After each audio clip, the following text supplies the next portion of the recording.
When this guy walked in, he said, "We have a little height adjustment now." Hakeem walked out. Anyway, this guy played before presidents, performed before presidents at Carnegie Hall on Broadway, and certainly he's played in my living room because I have his CD, which we're going to get a close-up for you in a minute. He's got the knack. He takes standards, he interprets them so that their timelessness comes through. His current CD is Such Sweet Sorrow, that's what it's called, such a title for a man who makes so many people happy.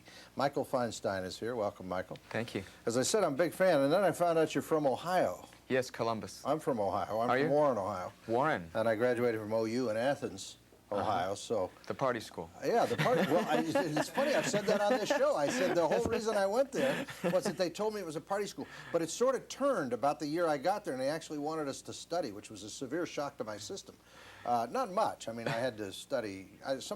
My roommate told me that he actually thought that I'd studied 8 hours over the 4 years that he had seen in the room, sort of split up over the 4 years. You've done well anyway. Well, that's right. I learned to have a party. I mean, that's, right. So that's what this show is. When did you leave Columbus? I left in 1976 when I was 20. Did you? Moved right to Los Angeles and had no idea what the rest of the world was like. It was quite an adjustment. Big difference from the old Buckeye State, isn't it? Sure was, yeah. You used to go to the Ohio State Fair? Oh yes, and Bob Hope was the big entertainment every year, and that was the big thrill, seeing Bob Hope. And one year it was Bob Hope, and the Carpenters opened for him. That's the first time I saw the Carpenters. Yeah. Did you always know what you wanted to do? I always knew that I loved music. I didn't know that I could make a career out of it because I started playing the piano by ear when I was 5, and when I was in high school, I just continued to play, but it didn't really occur to me that I could make a serious living doing it because basically I was playing by ear and had started to play in piano bars, and I thought, well, where am I going to be in 20 years? It didn't look like that was much of a career move to keep playing in piano bars. When did the singing come in? In the bars, you just start singing along and you say, hey, I can sing too. Well, when I was a kid, my dad used to take me to meetings of SPEBSQUA. Do you know what SPEBSQUA is? No, I've never heard of SPEBSQUA. Society for the Preservation and Encouragement of Barbershop Quartet Singing in America. He was a barbershopper, and when I was the little sprout, he would take me to these meetings, and I'd harmonize with the guys, and so I was always singing. But it was in a piano bar when I was about 19 or 18 that I tried to play and sing at the same time, and it was very, very hard to do. It took a long time to learn how to do it. Actually, Nat King Cole once said that when he played and sang at the same time, he felt that both suffered. And to an extent, I feel that way too. You know, that's something. I saw a film clip of Nat King Cole recently. I think he was singing too young, maybe. But anyway, he was chording. And it's interesting because he was not overplaying. In other words, he would chord a little bit and then sing and just go back. He really wasn't doing very complicated playing. I wonder if it supports your theory here that he couldn't do both equally well.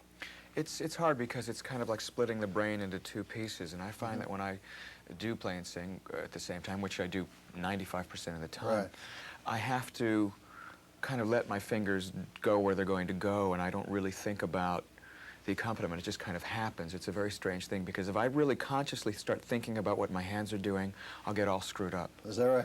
And sometimes somebody will say, that chord you played under that phrase, what was it? I was like, I don't know, because I don't think. Well, also you're a lyric guy. I mean, it's very clear you understand and love the lyric and know what it's saying, and it means something to you. Oh, yes. And so that's almost a third dimension because you've got the musical line to follow vocally, you've got the musical line to follow on the piano, and then on top of that, you've got to interpret the lyric. Yes, I have to know what I'm singing. Yeah, because some people don't. Oh, yeah. I mean, it's like one of the great singers, Sarah Vaughan. I love her singing. I know Sarah Vaughan. I know her work. Sure. But sometimes it was clear that she didn't know what she was singing. I remember a Gershwin record she made of a song called Aren't You Kind of Glad We Did, and the verse, the bridge was, socially I'll be an outcast, obviously we dined alone, on your good name there will be doubt cast, with never a sign of any chaperone. And she was obviously reading the music when she recorded it, because she sang, on your good name there will be doubt cast, with never a sign of any chapter 1. She read chaperone as chapter 1. Chapter 1, and she read it. They left it and they on the recorded it that way. It's still there for everyone to hear. You really spend a lot of time researching what you do too, don't you? Yes, I do. I was very lucky because I had the opportunity of working for Ira Gershwin for 6 years, who's one of the great lyricists of this century. And after I met Mr. Gershwin, I really started delving into the importance of lyrics and learning as much as I could about interpreting these songs. What are the 3 most important things you learned from him? Gosh, the 3 most important things: that a song is made up of equal components, that the music and the lyric have to be equally strong, that if one component is weaker than the other, then it's not a good song. The second thing that I learned was the importance of preparation, in that I discovered when I learned a lot about these songs, about this material, it helped me so much in interpreting the songs, even, well, for example, knowing the history of Our Love Is Here to Stay, knowing that it was the last song that George and Ira Gershwin wrote together, and Ira wrote that song out of great grief for the loss of his brother. That added a dimension that allowed me to deepen my interpretation of it. And so Ira really, through his brilliance and his kindness, gently taught me the importance of preparation, not only knowing the history of the songs, but just in practicing.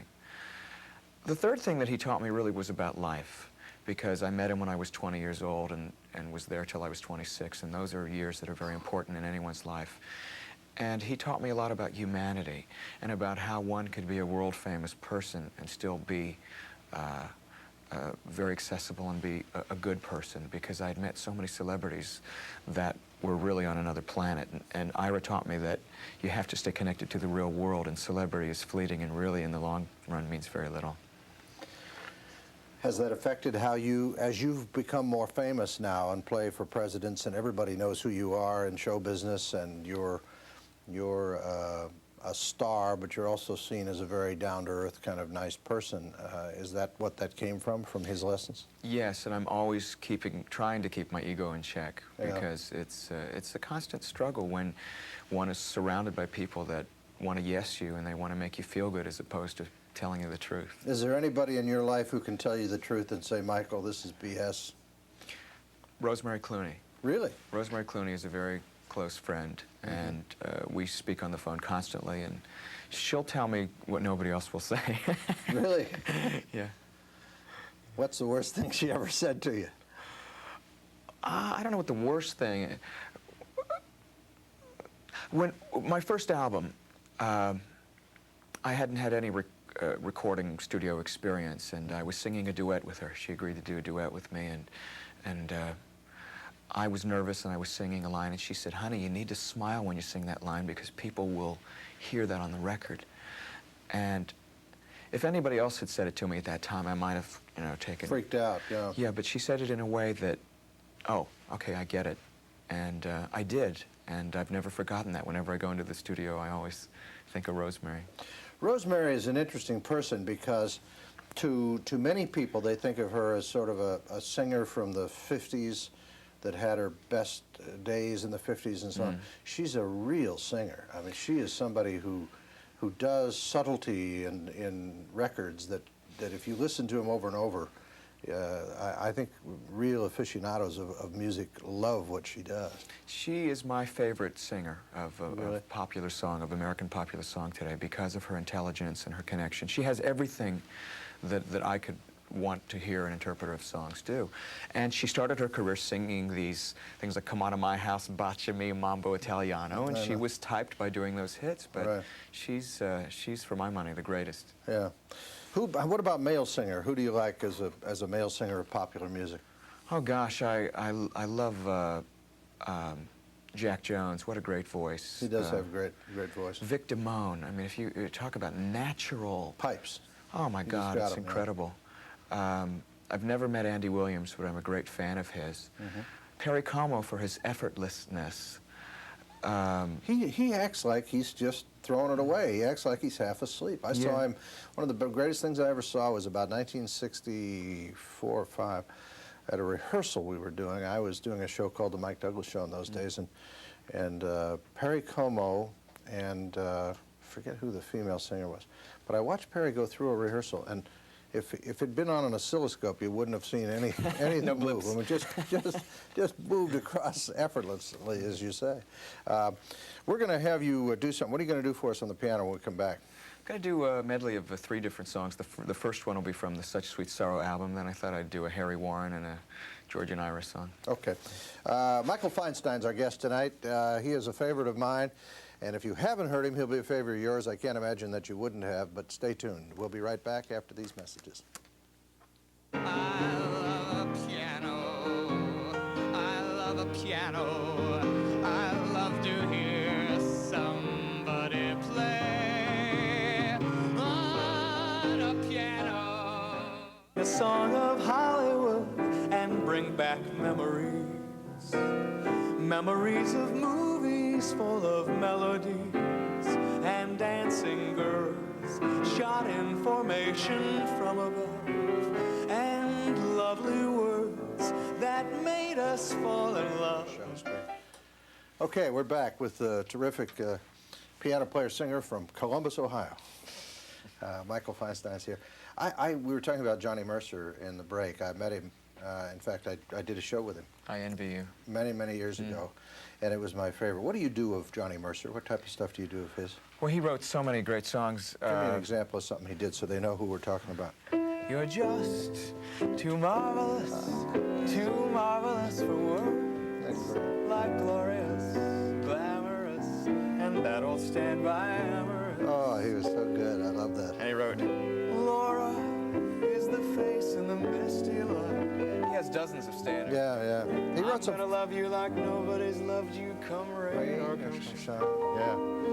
Yeah, I worked with him. Do you research verses to songs? What are the strangest verses that you've come across? Have you come across any that people wouldn't know the song from hearing the verse? There's a lot of them. There's a lot of them. It's just because most people don't sing the verses, and Ira Gershwin said he worked as hard on the verses as he did on the choruses. Sometimes they're simple, like for Too Marvelous. I search for phrases to sing your praises, but there aren't any magic adjectives to tell you all you are. It's such a great setup. Did you ever take a memory course? Because you must have a phenomenal memory to remember these lyrics. I learn the lyrics by rote. I mean, I have to go over and over and over them, and once they're in my head, then I can start working on the interpretation. But people always say, how do you learn all those lyrics? I learn them. I work hard on learning them. And You sit and grind it out, just like an actor learns his lines. You have to learn them. Yes, and especially when you have a patter song, or like this, for my kids' album, I did a song by Dr. Seuss. I want my undulating undies with the marabou frills. I want my beautiful bolero with the porcupine thrills. I want my purple nylon girdle with the orange blossom buds, 'cause I'm going, do-me-doing. And it goes on and on and on and on. The only way to learn it is by rote. But once it's there, I never lose it. Okay, when he comes, we're going to take a break. We've got to take one more break. Stay with us because this is fascinating. Michael Feinstein will be here. He'll sing and play for us right after these messages.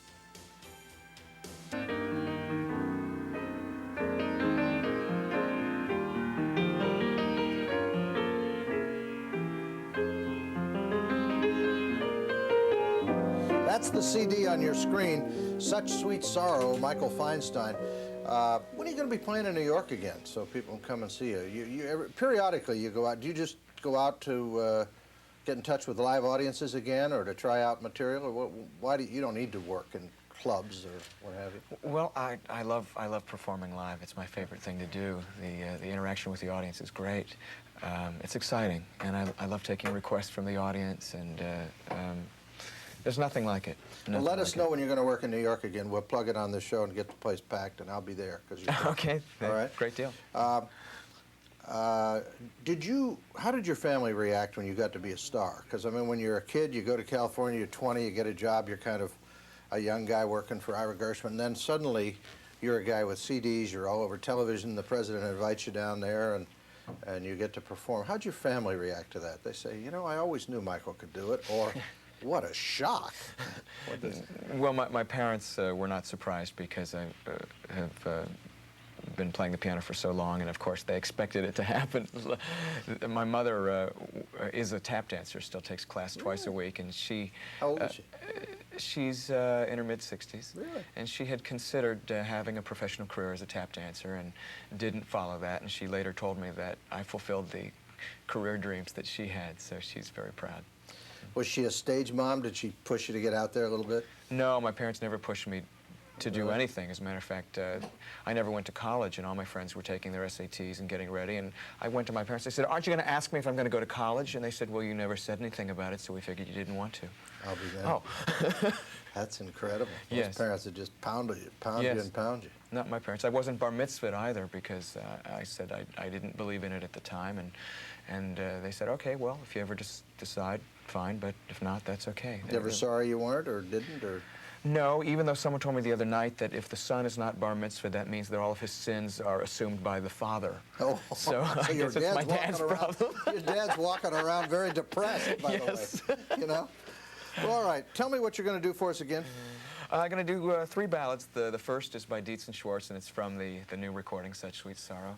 The second is a song by Harry Warren, who is with lyrics by Matt Gordon, who's America's least known songwriter in name and has more hits than anybody else. And the last is a very famous Gershwin song. Okay, ladies and gentlemen, Michael Feinstein.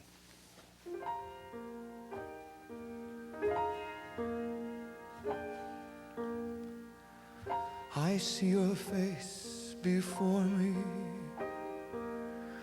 crowding my every dream. There is your face before me. You are my only theme. It doesn't matter where you are, I can see how fair you are. I close my eyes and there you are, always. If you could share the magic, if you could see me too, there would be nothing tragic in all my dreams of you. Would that my love could haunt you so, knowing I want you so. I can't erase your beautiful face before me. The more I see you, the more I want you. Somehow this feeling just grows and grows. With every sigh, I become more mad about you, more lost without you. And so it goes. Can you imagine how much I love you? The more I see you as years go by, I know the only one for me can only be you. My arms won't free you. My heart won't try.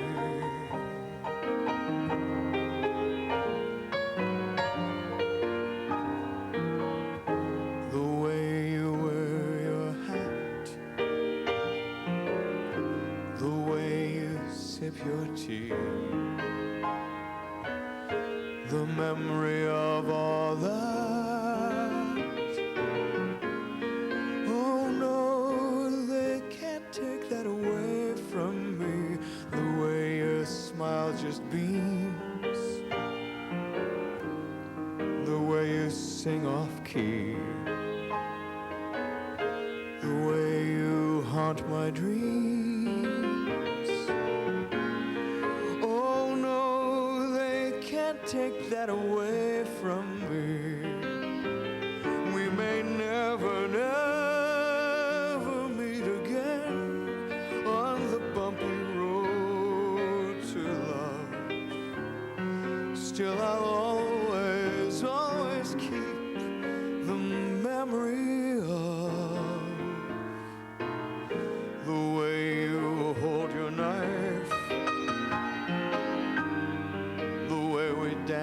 till 3. The way you changed my life.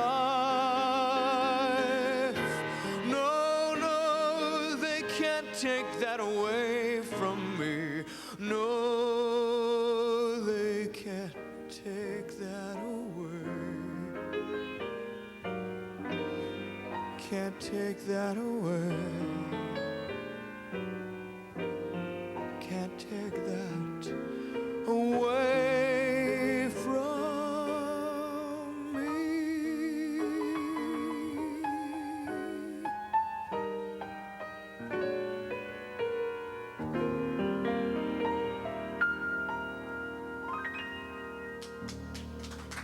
Hey, that's marvelous. Thank you, Really Roger. good.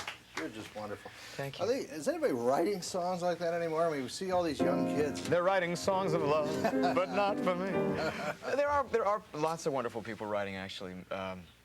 A lot of young talents that people don't know much about yet, like John Bucchino and Michelle Browerman, and there's a whole list of people. And Jimmy Webb is still writing songs, and I've started writing. Have you? So, yeah, and it's a great release. You know, it took me years to be able to do it because I was so intimidated by the ghosts of all these great guys. Yeah, you hang around with Ira Gershwin, and you start to. Standards are high. Standards are very high. Yes. That's right. Yeah. They used to censor something. We only got 30 seconds. Remember "Love for Sale"? Yeah, that was off the airwaves fast. They never let that on. At least in the '60s. I don't know whether it was whether. I don't know when that happened. "Easy to Love," another Cole Porter song. The original Right. lyric was "so sweet to waken with, so swell to have eggs and bacon with." They made him change those lines. Out, right? Yep. Okay, we got to wrap it up. Michael, great you. to see you. Thanks for coming. Take us off the air with something, will Okay. you? We'll see you again on Straightforward.